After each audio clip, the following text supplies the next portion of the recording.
There we go.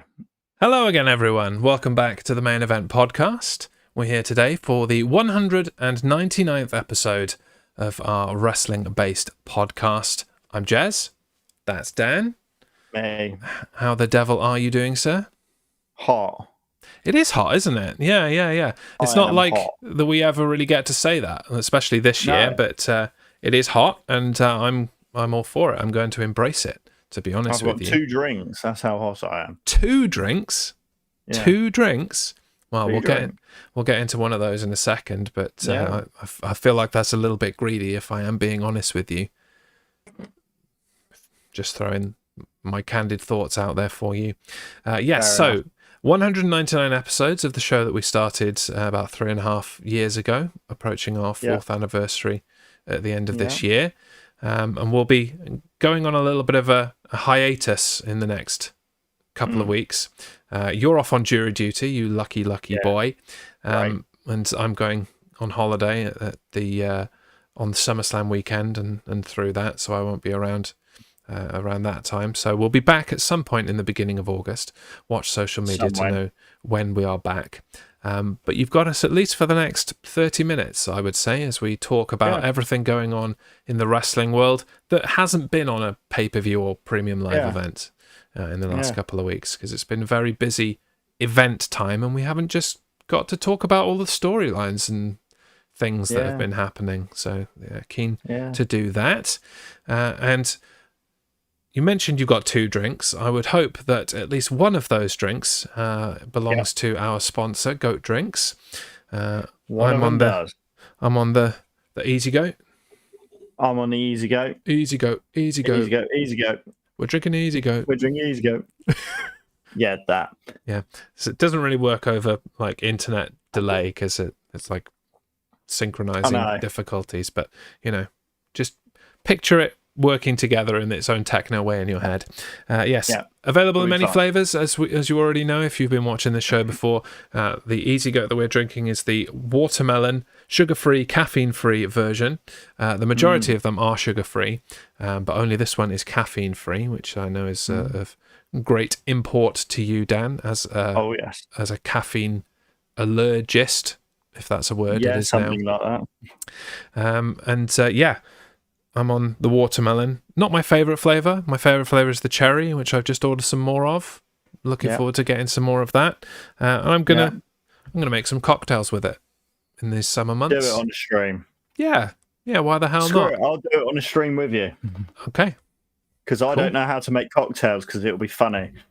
Well, what I will say to you, as these are carbonated drinks, all of the cocktails you make will be stirred, not shaken, in contrast to James Bond, because I once made the mistake on the other podcast I do, Don't Get Me Started, when we're making some cocktails, of using like a seltzer or carbonated water as a base, put it in the mixer and went like that, and it just exploded all over my face.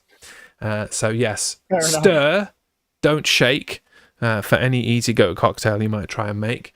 And you never know, I might stumble on something incredible. But to be honest, just cherry, Easy Goat, and rum is probably going to be killer. So you'll be happy. I'll just like equal parts rum and cherry, Easy Goat, and I'll just get in a coma of my own energy drink sick, probably.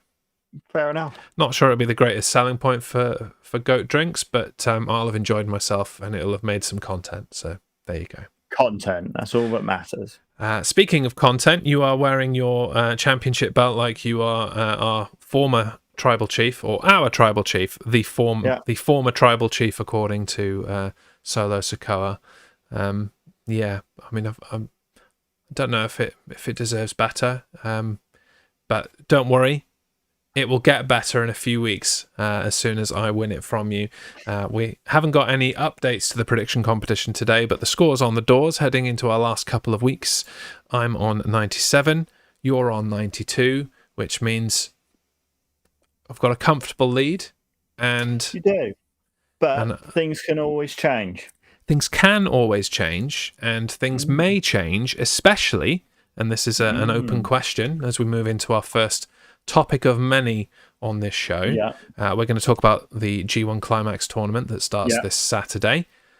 Are we predicting all of it, or are we just going to wait until it gets to like semi-finals and finals? Because if we wait, we won't predict any G1 in this quarter. It'll be after SummerSlam. So, but there's a lot of points available there. Yeah. I think wait, because I watch New Japan, but I'm not avidly watch New Japan. You're scared I'm going to kick your ass, isn't it? That's what you're saying. Yes, exactly. Yeah. So I'd rather lose the belt to you with a little lead than probably you'll end up in like 200 while I'm still at 92. I mean, I'm just happy to take that admission that I would kick your ass if we did G1, so I can live with that. I'm quite happy with that. Yeah. Okay, so I'll wait until it gets into the out of the group stages, as it were, and into the knockout portion of G1 Climax, which will be around my birthday, I believe. I think my birthday week will be the final week of G1 in the middle of August. So there you go. Right, let's talk G1 then. If you don't know what the G1 Climax tournament is, where the hell have you been? This is the 34th year of the G1 Climax tournament. Hasn't always been called that, but it's been a tournament that's taken place in New Japan. What did it used to be called then? It's just like, I can't even remember now. It's like the New Japan tournament or something. Let me just click on the G1 thing in Wikipedia and remind myself. I read up about it all last year when I was writing a lot about it, but there we go. New Japan Pro Wrestling had an annual tournament since 1974 under various names. The World League from 1974 to 1977, based on World Big League from the old Japanese Wrestling Association. Okay. It's also been known as the MSG League. Right. Actually, this is terrible work by Wikipedia, because the English translation is MSG League, but then if you read the Japanese, it's actually MSG Series, which is a completely different word to league. It's MSG. Wikipedia. And it's also been known from 1983 to 1988 as the IWGP League. Oh, okay. Obviously the International Wrestling Grand Prix, which is the governing body of New Japan, basically. So it's had different names, but it's a tournament that has been running for a very long time. I'm not sure when they officially started calling it G1. 34 years ago, if you believe the number that's on the logo this year. But there you go, a bit of tedium and trivia for you to kick this off. The format of this year's tournament has been slightly different, actually. Normally they just throw in a bunch of names, and last year there were 4 blocks, and it went on for bloody ages, and I was there for it, but it was a bit long. I remember you watching it all. Yeah, I watched every single one live and wrote about every single one, and I probably wrote about dead by the end of it. 50,000 words last summer, and it was a good time. I enjoyed it, but I'm glad that I will get some sleep this summer. That'll be nice. This year, it is 2 blocks of 10, and 2 of those slots, one in Block A and one in Block B, had to be qualified for in a tournament that took place over the last month. Callum Newman qualified in Block A and Boltin Oleg in Block B. Joining Callum Newman in Block A, Shota Umino, the IWGP World Champion Tetsuya Naito, Shingo Takagi, Sexy Boy Sanada, Great Khan, Zack Sabre Jr., or Sabre Bollocks, as he probably likes to call himself, Gabe Kidd, he's a madman, Jake Lee, now officially a member of Bullet Club War Dogs after the Noah Dominion, was it Dominion? Noah, whatever, the one that AJ Styles was in show last weekend. He officially ditched his stable and said bye-bye Noah, and is officially now part of War Dogs, so that's cool. And joining him and everyone else is a associated member of Bullet Club, the leader of House of Torture, Evil. Evil. If you had to pick a name right now from Block A, who you think is going to go all the way to the final, who would it be? Umino, Naito, Takagi, Sanada, Great-O-Khan, Sabre Jr., Gabe Kidd, Jake Lee, Evil, Callum Newman. I would like to say Naito, but then he did win last year's. He did. And obviously last year Sanada went into the tournament as the champion and did not do very well. I would like to see Sanada do well in this year's tournament to make up for it, but I'm not confident about that. No. But I see what you're saying. Naito as the champion is probably a favourite to do quite well and possibly go all the way to the end. I would like to see Evil go all the way, but do it in a very shenanigans way. So exactly the same as last year then. Yeah. Because it's just funny. It is entertaining. I will give you that. Yeah. But I guess Umino would be good. Yeah, it's about time that he kind of got moved up to the next level. Yeah. I think he needs some time in the global championship picture, I must say United States picture. More so than this, but some good wins against some former world champions would be useful in this. I think that New Japan are going to stick a rocket under Zack Sabre Jr., to be honest with you. I could see that. They need someone to fill in that Will Ospreay role, and I think that they are going to turn to Zack Sabre Jr. to do that, so I could see him doing quite well. The thing is, looking down this list, there aren't many people that can really afford to take that many losses, so it's going to be really interesting. Like, the next group that we'll get to very shortly, it's kind of more obvious who's going to be picking up the L's and being the the fodder for each. But Block A is pretty solid, with the exception of Callum Newman, and I've got no issue with Callum Newman. I really enjoy his work, but he's still new for New Japan Pro Wrestling, and it's not going to be damaged by taking a bunch of losses here. I think Great-O-Khan's probably going to take losses, and maybe even Shingo Takagi is going to take the losses in that group. Like, someone's got to take multiple losses, otherwise this tournament doesn't work. So we'll see. But if I had to pick right now, my one forced going to the final would be Zack Sabre Jr. Nice. Who did you go with? You gave me a couple of options. Who's your one? I'll go for Umino. Umino, okay. Yeah. Block B then, as mentioned, not quite as strong, but still pretty solid. El Phantasmo, Hiroki Goto, Yota Tsuji, Yuya Uemura, Jeff Cobb, Hinare, David Finlay, Ren Narita, Konosuke Takeshita from AEW, and Boltin Oleg. Who do you think from Block B? I think they're going to let Konosuke Takeshita do very well.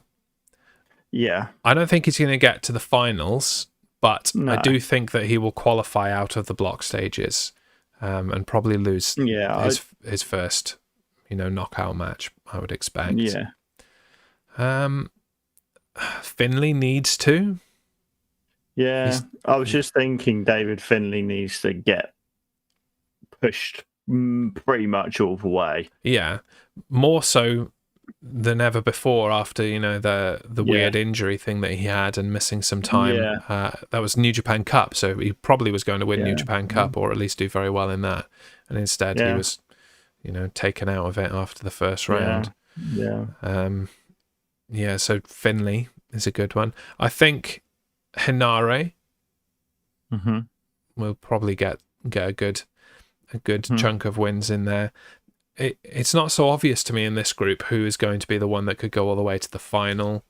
If gun to my head, I would probably say David Finlay. Yeah, I'm saying the same thing with that one. But bold prediction, I think the winner of this year's G1 will be from Block A. That's all right. That's one thing I'm definitely saying. You've basically got a 50-50 chance there. Well, I mean, there's a 50-50 chance of any of them winning, Dan. They either will or they won't. So, That's maths. You can't argue with maths. Obviously, there's a few names in that second block that I'm just interested in seeing what stories they create from G1. It's not just about actually winning the thing. This sets up rivalries all the way through to Wrestle Kingdom and beyond. So, El Phantasmo, poor guy. See how he acts. He needs a few wins, doesn't he? Especially against some people that might have treated him badly. Like, he needs to beat Jake Lee and Evil and anybody associated with Bullet Club, because he just does. It's only fair. And he just needs to, he needs to get his smile back. In Shawn Michaels kind of fashion, he's lost his smile. And do a proper love heart. Yeah, he's all broken hearted. Yeah, he needs to tidy that up a bit. Yeah, other than that, there's a lot of meat in this group. Cobb, Henare, Tsuji. Meat. This is the meat block. I mean, Takeshita's no slouch either. He's pretty meaty. No. Obviously, Bolton Oleg is just a massive meat. Yeah. I wonder if he's going to have entrance music in time for for G1, or whether he's still coming Probably out not. to the New Japan music for being a young lion. No, he'll have just the generic music. Yeah, I mean he's graduated now. He's not a young lion anymore. Yeah, that's true. But he's still kept that music, and he's still in the black trunks, and like he's a two-time champion. Never six-man champion, and it's like, mate, just like, even if it's you playing a kazoo, get yourself some music. Get on with it. That'd be your entrance, wouldn't it? Just you come down to the ring playing kazoo.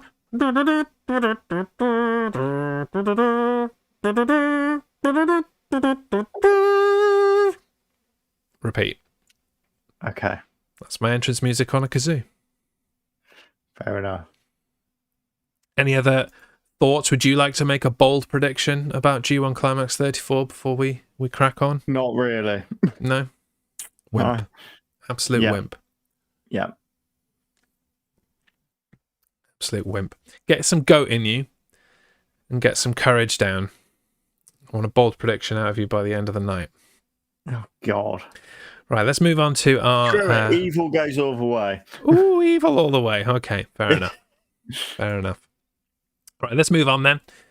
We will segue out of Konosuke Takeshita into his company for a few All Elite Wrestling topics.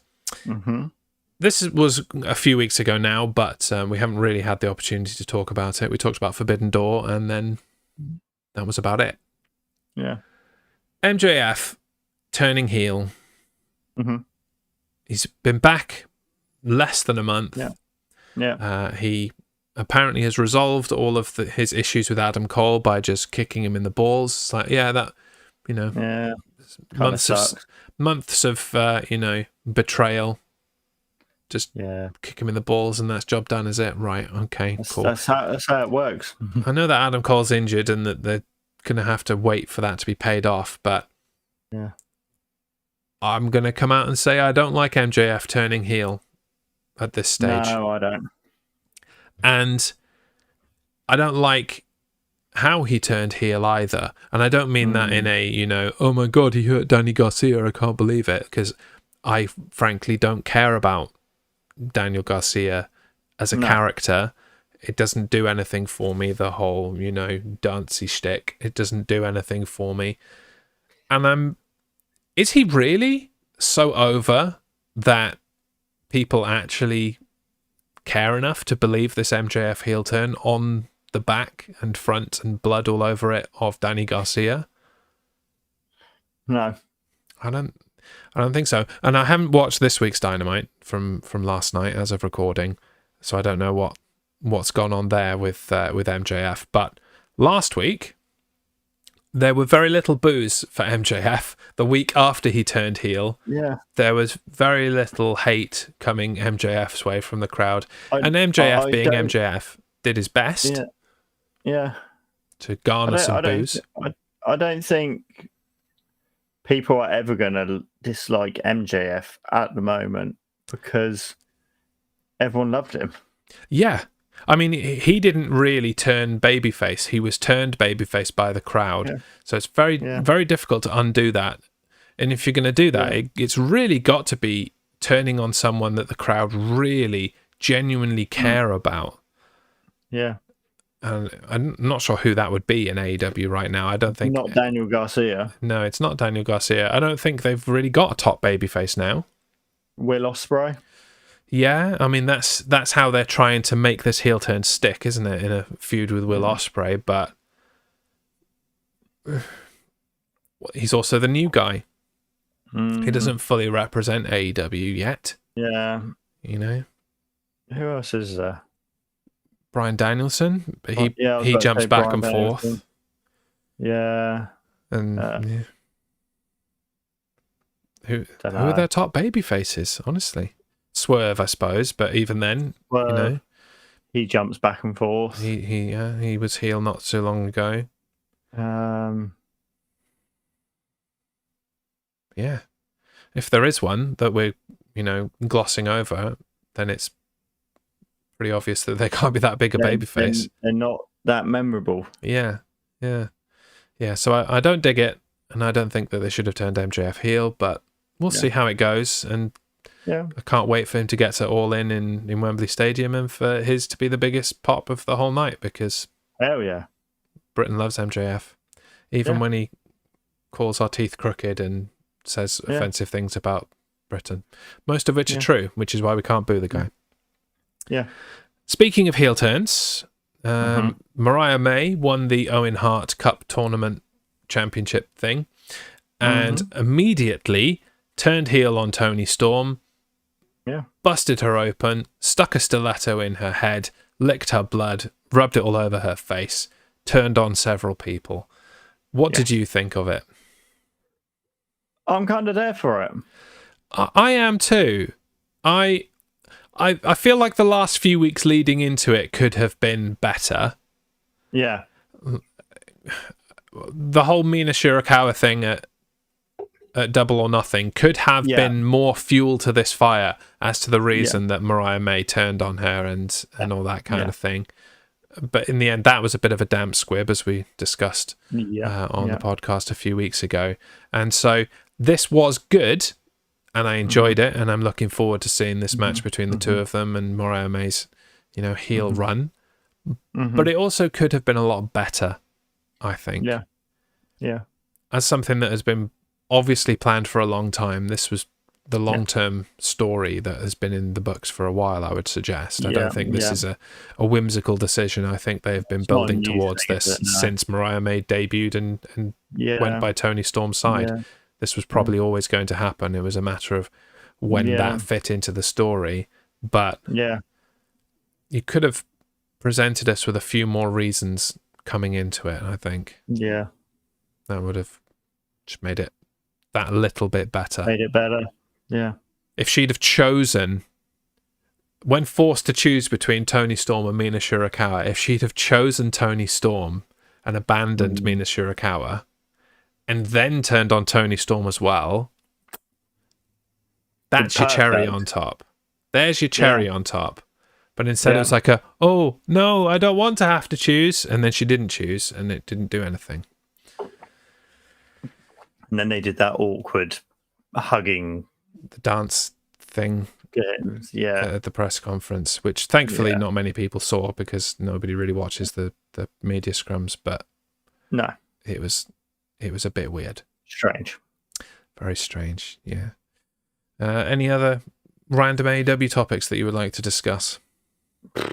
Don't think so. You know, Bryan Danielson wins the male Owen Hart Cup tournament. We've shared our thoughts on him being near the championship before. I don't think we need to rehash that, but let's hope that All In is not quite as predictable as Bryan Danielson would lead us to believe. Yes. Yeah. Let's move on then to WWE. Lots of topics to talk about in WWE. Yeah. They've been doing a good job of just having wrestling on the premium live events. Yes. And the story happens on like Raw and SmackDown and builds up, and then they just have wrestling at the premium live events, which is Good something job, that AEW did well for a very long time, and it now seems that they're just wrestling all the time with slight blips of story. Yeah. Whatever reason that is for. Maybe they're trying to sell themselves as just the wrestling company to try and get, Warner Brothers Discovery to sign them to a new deal. Yeah. I don't know. Maybe that's what they think they want. I don't know. But WWE are doing a really good job at the moment of doing what AEW did well a year or so ago. And that means that we haven't really talked about a lot of the story that's been going on in the background. So this was kicked off at Money in the Bank, or continued at Money in the Bank.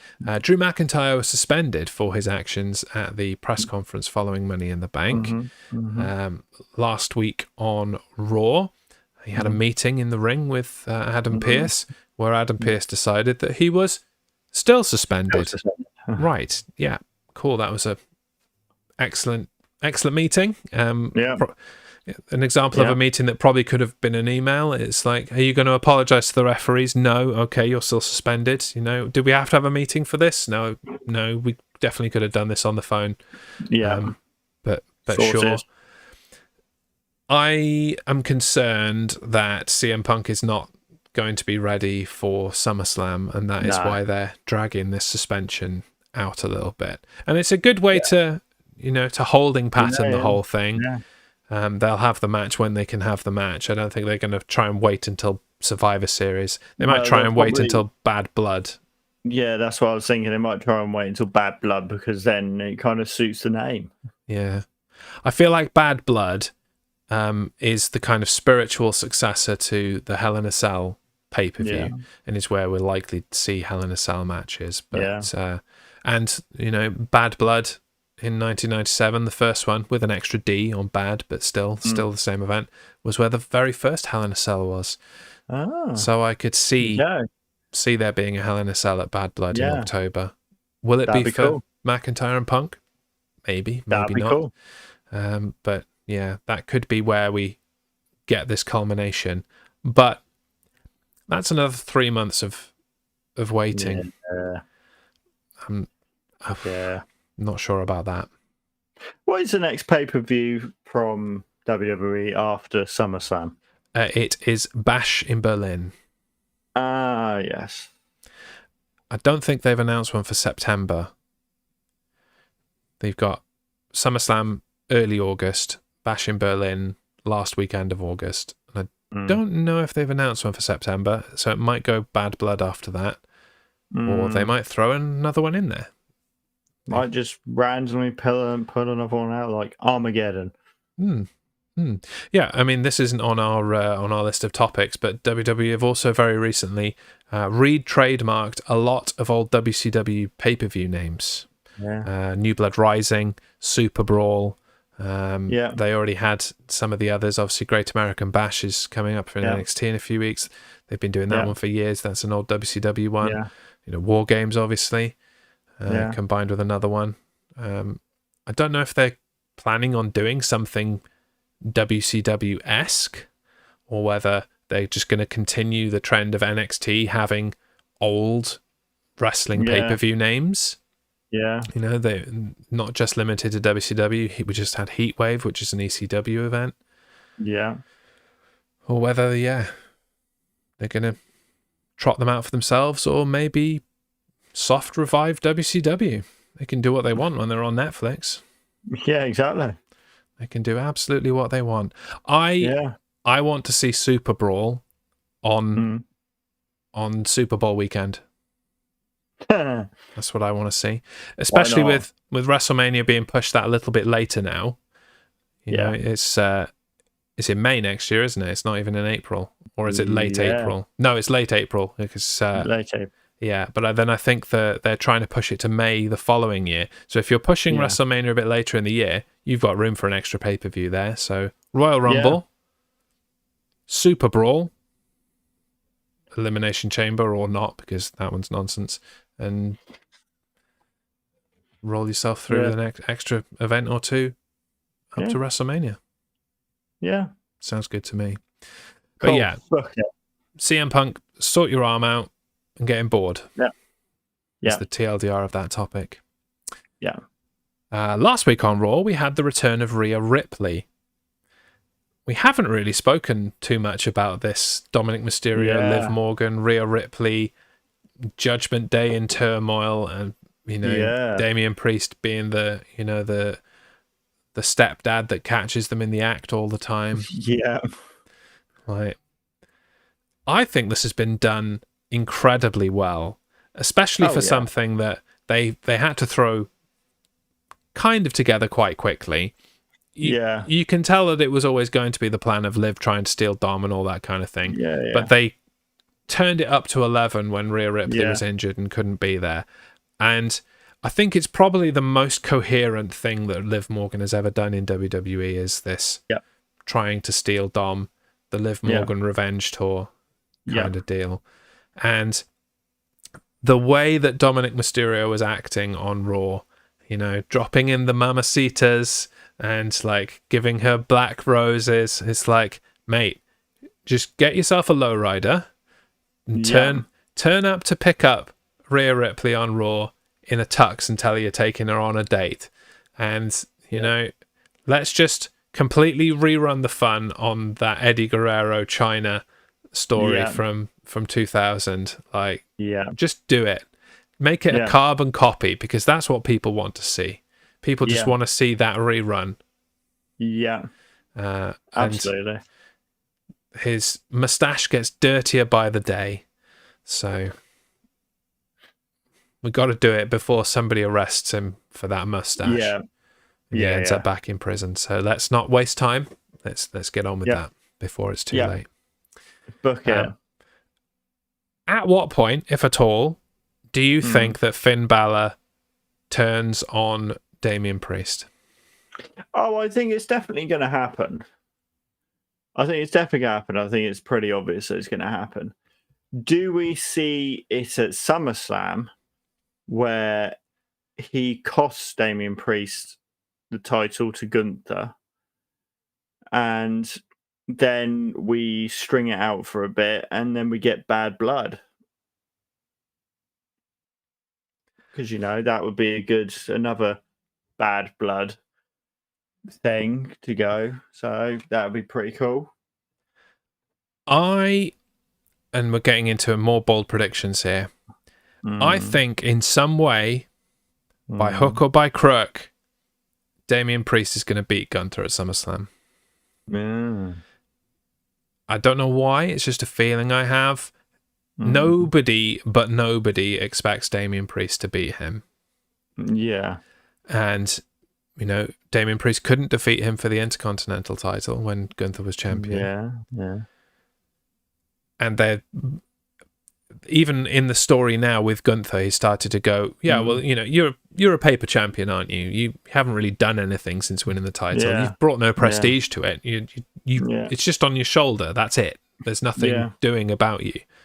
Yeah. And so, in the same way that there was no way that they could have Drew McIntyre beat Damian Priest in Scotland after Drew McIntyre was saying similar things about how terrible a champion he was and how he didn't deserve it. I don't think they can with Gunther either. Oh.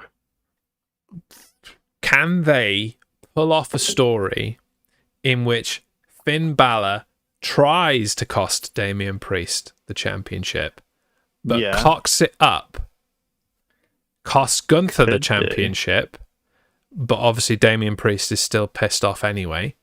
Yeah. That breaks up Judgment Day, or at the very least splits Judgment Day down the middle. Yeah. So you've got Damian Priest, Rhea Ripley on one side, and then you've got Dominic Mysterio, Liv Morgan, Finn Balor, JD McDonough on the other, and then Carlito. He's not in the Judgment Day, but he's Judgment Day adjacent. Just he goes around. Just which side he goes with, whatever. Somebody else might join in on Damian Priest's side, whatever. But 2 Judgment Days. Yeah. One led by Finn Balor, one led by Damian Priest. Yeah. Could be away they go. There's a lot of option and a lot of possibility of all of these Judgment Day stories just mixing together. And I'm excited to see what they do. I hope they don't mess it up. Yeah. I have more faith in, the Triple H regime to get this right than I ever would any Vince McMahon regime. But we'll see what happens. We'll wait and see. We'll see what happens. I'm quite excited for it. Yeah. And that takes us quite nicely into our next topic, which is a bit of a, are they cocking this up? Mm-hmm. The Wyatt Sicks. Mm. Debuted on Raw about 4 weeks ago now, 4 or 5 weeks ago. Something like that, yeah. Decimated everybody in the gorilla position and everybody else. Yeah. And then kind of just sent in videotapes for 4 weeks. Yeah. And done very little. Arizona 77. Hold that thought, sir, in the comments. We are going to get to that very, very soon. We're actually going to finish the show on that topic. But yes, we believe too. Stay tuned. We'll talk about the Wyatt Sicks. What do you think about the Wyatt Sicks?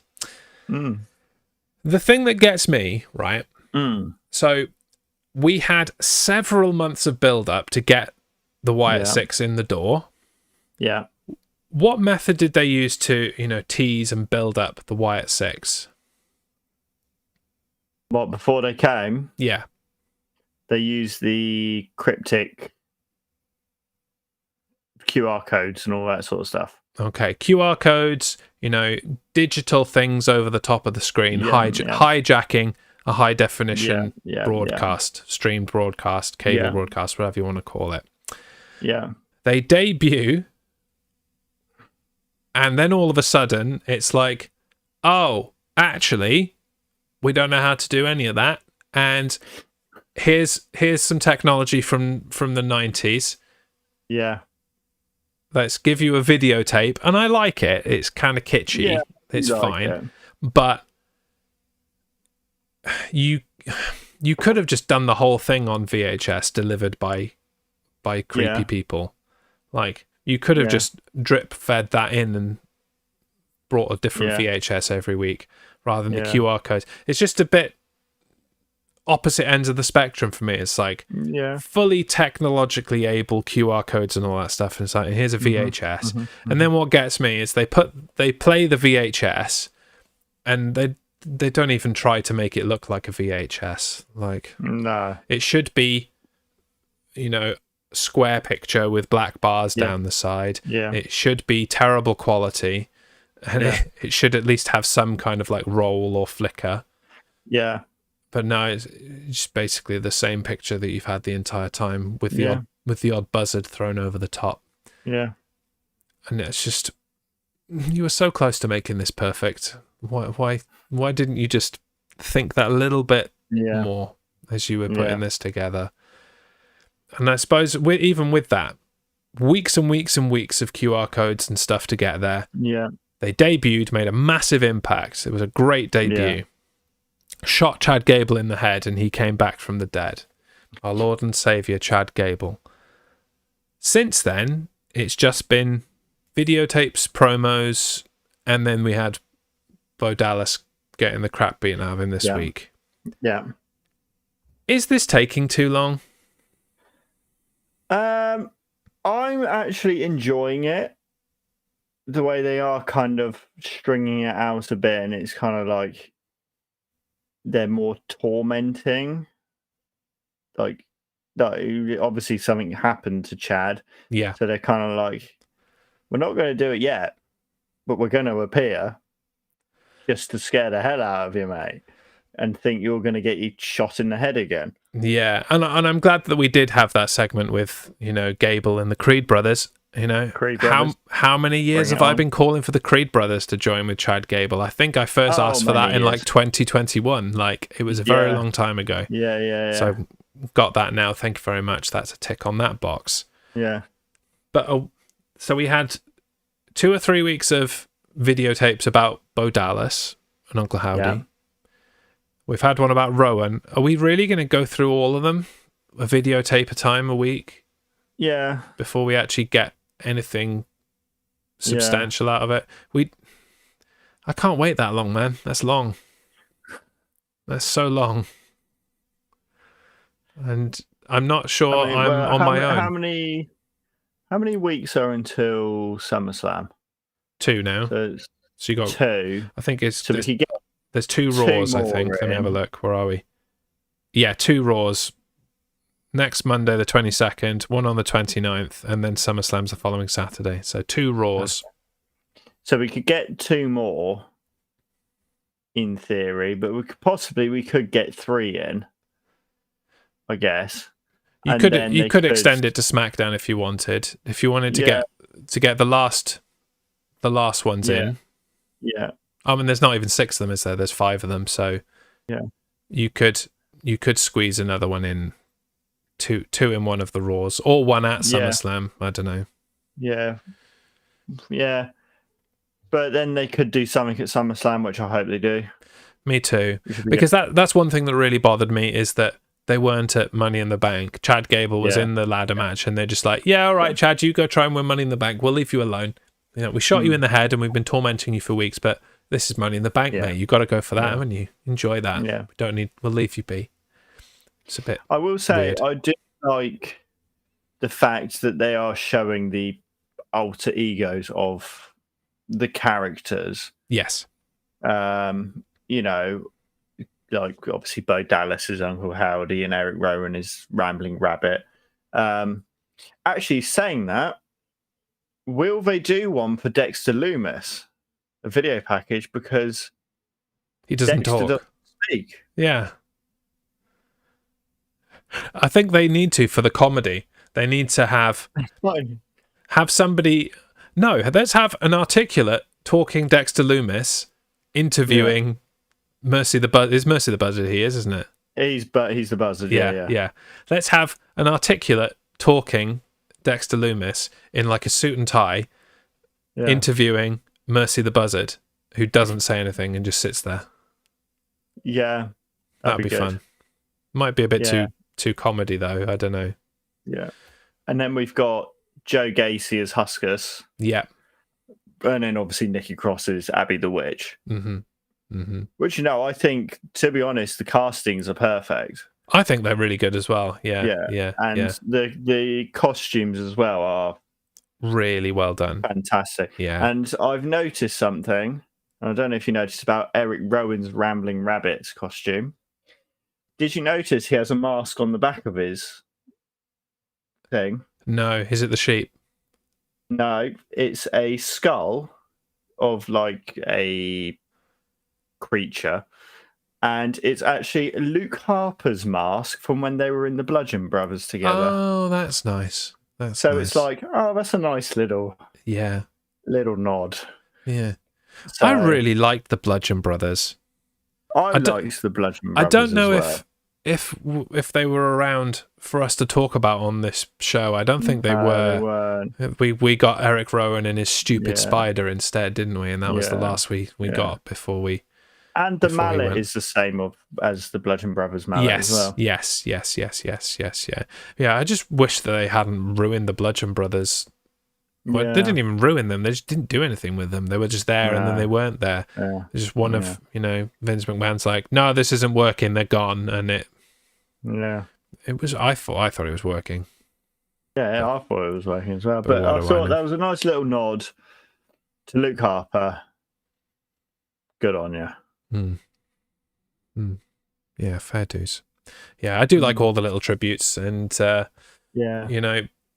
Bo Dallas or Taylor Rotunda, whatever you want to call him, is doing an excellent job playing the kind of crazed Bray Wyatt character, just laughing at getting his head kicked in. They're doing a really good job with that as well. Yeah. So, I'm enjoying it.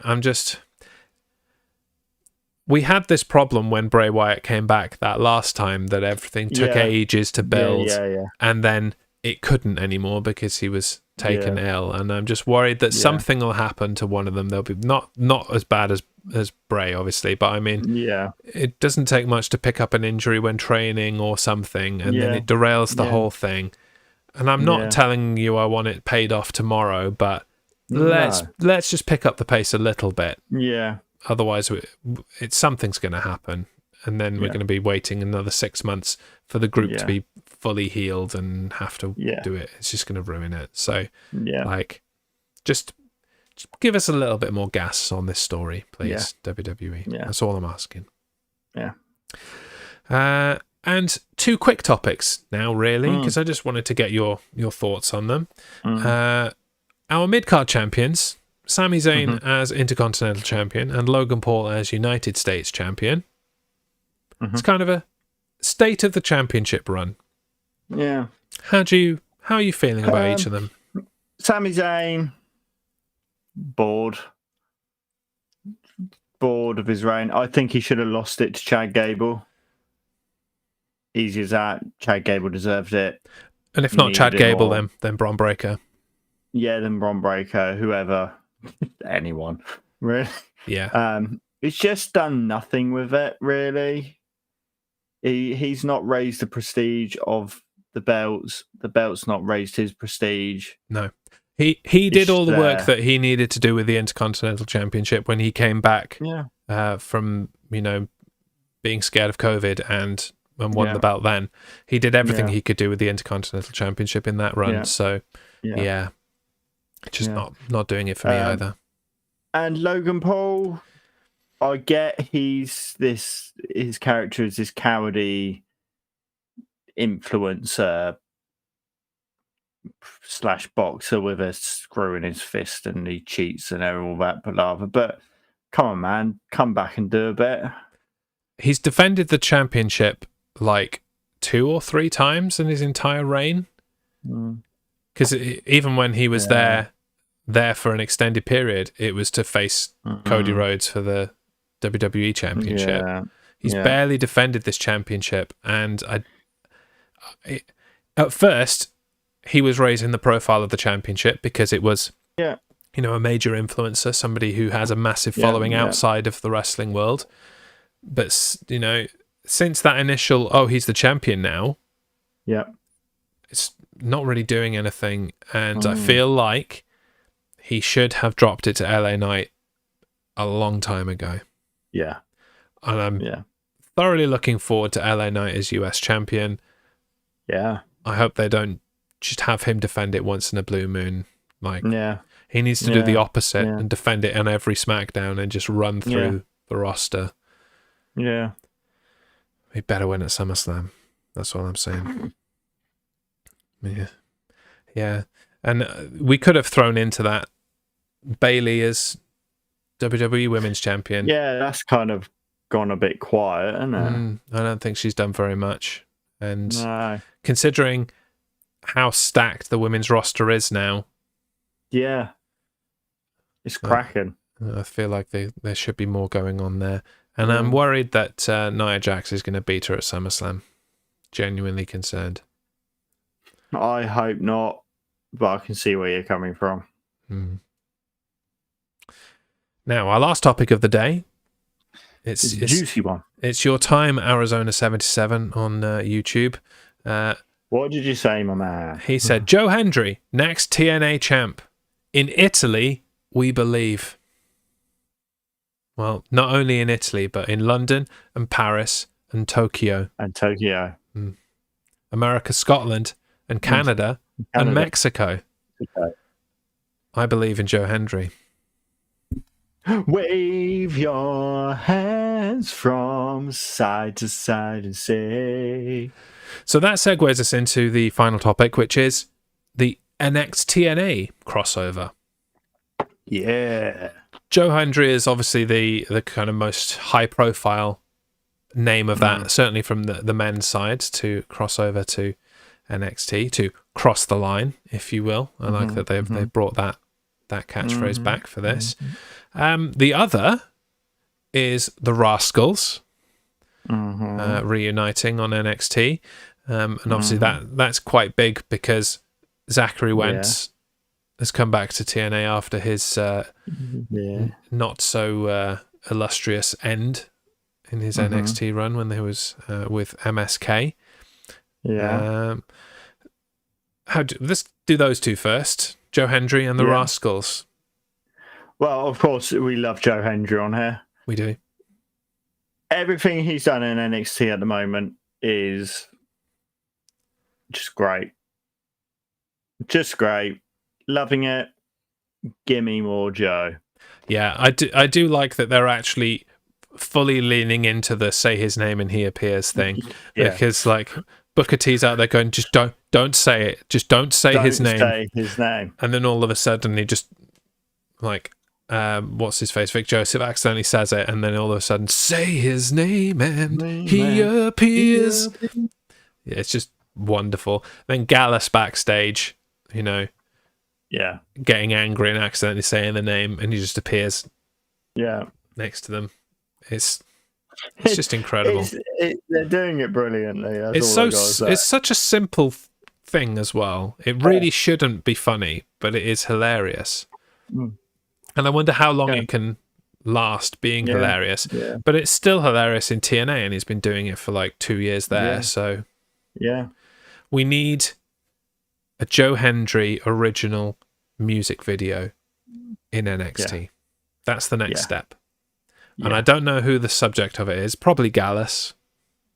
Yeah, it will probably be Gallus, because he's got this thing with Gallus at the moment. He has, yeah. And they've got the Scottish connection. So yeah. But yeah, everything about Joe Hendry in NXT is incredible. Yeah. The only thing that I think needs to happen, and this is a major dropped ball if they don't, Joe Hendry wins the TNA World Championship in that 6-man match at Slammiversary this weekend? Oh, is it this weekend? It's on Saturday. Yeah. By the time Joe Hendry returns to NXT, he could be the TNA World Champion. Please, God, let that happen. And if it doesn't happen, it's not really a loss for Joe Hendry, but it would be a huge loss for TNA to not capitalize on all of this kind of, I don't even know what the word for it is. Publicity. All of this publicity and attention that Joe Hendry is getting, not only in WWE, NXT, but all over the world right now. People truly believe in Joe Hendry, and if you want that to parlay into people watching your product, watching Impact every week, then you need to put your championship on this guy. Yeah, it's time. Simple as. It's time. Moose is a boring champion. Sorry to say. I like the guy. I enjoy what he does in the ring, but this championship reign has been boring, and his stable is rubbish. There, I said it. Yes. The system sucks. And not in a, I'm going to boo them in a kayfabe kind of way. It's just dull. They suck. Yeah. Speaking of Moose and the system, something that we could get from this NXTNA crossover, Moose called out Obafemi on Twitter. He said, right, I don't know who I need to talk to, but you can go and talk to your guy, Shawn Michaels. I'm coming for you, Obafemi. Let's make this happen. Nice. I don't think that ends well for Moose. No. But at what point does somebody from TNA actually have to get a bone, a major bone? And a major bone could be Moose beating Obafemi. Yeah. I think that'd be great, because no one's really beat. Has anyone actually beaten Obafemi yet? No, nobody's beaten Obafemi. Screw it, let Moose be the one to beat him. Yeah, and at some point somebody from TNA needs to win an NXT championship, and the North American championship is a great one to... Screw it, let's do an NXTNA Worlds Collide. I think that should happen. That really should happen. And then let that happen then. Yeah. Like, if they want to focus on war games on the main roster in WWE, then maybe let's have a bit of a Survivor Series, an NXT Survivor Series with traditional Survivor Series matches. Yeah, WWE versus TNA or NXT versus TNA, whichever you want to call it. Epic. Yeah. Book it. Going the other way, we've had a series of kind of jobbers in the women's division. I think the biggest name that has crossed the line into TNA from NXT is Charlie Dempsey. Mm. Haven't really seen him do much other than just attack some people and be an angry dude, but there's potential there, and obviously he's great in the ring. He's crossed over into other companies already. He went to what was it, 01 or one of the Japanese promotions. So he's got a form there. Did you not notice the other TNA person that came over to NXT? Do you mean Dana Brooke? No. Then you know when they had the Battle Royal, which Joe Hendry first appeared in? Yeah. I mean, Frankie Kazarian, whatever. There was Frankie Kazarian there as well. Yeah. And to be fair, they used that to further the Frankie Kazarian Joe Hendry rivalry. So that was decent. I didn't like seeing Joe Hendry eliminated immediately, but at least it was by one of his own guys, not by an NXT guy. So that was fine. But yeah. My closing question, with TNA Slammiversary being this weekend, do we see any major crossovers turn up at Slammiversary? I would like to see a crossover, maybe, and I know we wish that Joe Hendry would win the TNA World Championship. Maybe Gallus gets involved and costs him. It's a potential. Title, it's a potential. Which, I'd actually be okay with that. I wouldn't want them to cost him the championship, but it would be cool if Gallus came over and got involved and tried to cost Joe Hendry the championship. Yeah. But then the Rascals turned up and dragged Gallus out of there and beat them up. Then you've got mega crossover appeal then. Yeah. Of both of them getting involved. Yeah. I mean, there's an elephant in the room in terms of crossovers and TNA that I think needs to be thrown out there. And I didn't mean elephant as an insult, but AJ Styles. Yeah, that kind of needs to happen, doesn't it? It absolutely does. AJ Styles needs to be in a TNA ring at least one more time before he retires. And he's just completed a successful crossover with Noah, beat Naomichi Marufuji, I think I'm saying that right, last weekend. So Slammiversary is the perfect time for him to cross the line. And he should be the first main roster guy to go over. Yeah. He really should. 100%.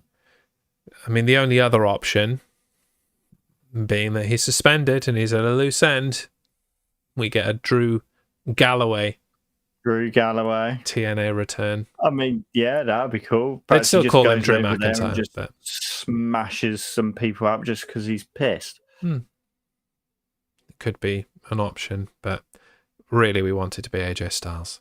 Oh, yeah, we all want it to be AJ Styles. We absolutely want it to be AJ Styles. Yeah. So, and that is our show.